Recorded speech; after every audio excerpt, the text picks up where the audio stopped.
I'd like to talk to you about our magnetic water.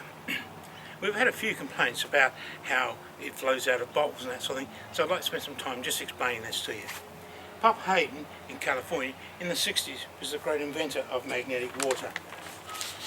Now a magnet has a field around it, a magnetic field around it. This is two-dimensional drawing, but in a magnet it's actually all the way around the whole magnet. The human body has the same sort of thing. It has a north-south pole and it has a magnetic field around it. Without the magnetic field, parts of our body wouldn't function. Okay? It's very important that we do keep that alive, and magnetic water will do that. Now magnetic water, or ordinary water, is made up of one lot of oxygen and two lots of hydrogen. That's a bit like Mickey Mouse's ears. Okay? The hydrogens are smaller, the oxygen is bigger and heavier. Two hydrogens must attach to the oxygen to create the molecule of water.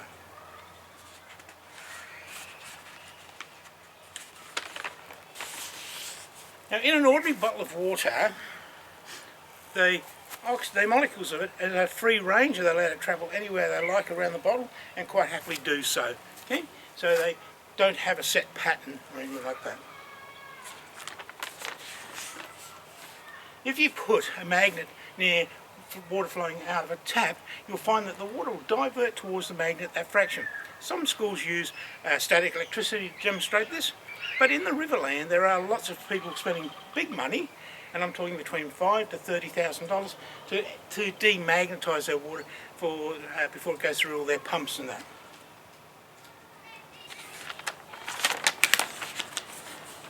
Now if you put magnetic water in a bottle, it will sit with the heavy part of the oxygen hanging down and the little hydrogens at the top.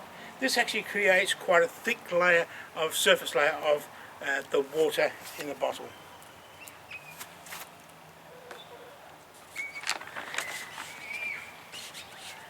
Now normally magnetic water operates a north to south, and so the hydrogens sit up high and the oxygens sit down on the bottom part. If you turn the bottle sideways, what happens now is that the oxygen is still now down and the hydrogens are still up the top. This creates a thicker layer of water, or a surface tension of the water in the bottom or the side of the bottle in this particular case.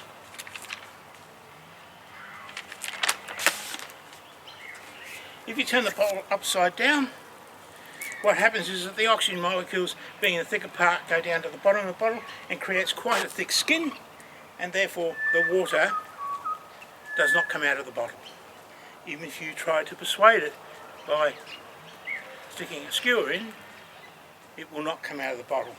Even if you took an ordinary drinking bottles that we use today and put magnetic water in it, you'll find that you can use either a thicker piece, but it's really syrupy and that sort of thing, and the water won't necessarily run out of the bottle. Okay. Now if we take a drinking glass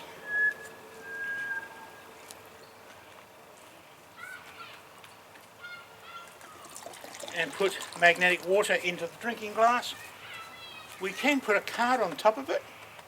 Okay, and what happens then is that, well, we don't necessarily need the card. The skin will form over to the water and not allow the water to travel outside the glass. If we take a magnet and put it near it, it demagnetises the water and allows it to fall out of the bottle. Now if you turn around and put magnetic water into a metal container, you'll find that it just sticks to the container and doesn't come out. In fact, if you take a spoon and try to stir the magnetic water, you'll find the spoon will just sit straight up and down. Okay? Now this is magnetic water. Oh, we see that.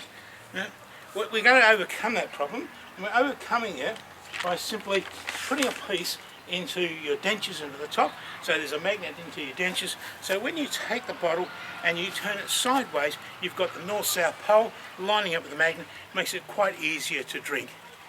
Now our problem and our complaints is about the water not coming out of the bottle. We believe it's a storage piece and it's not necessarily our fault with the magnetic water. You need to be quite aware that this is magnetic water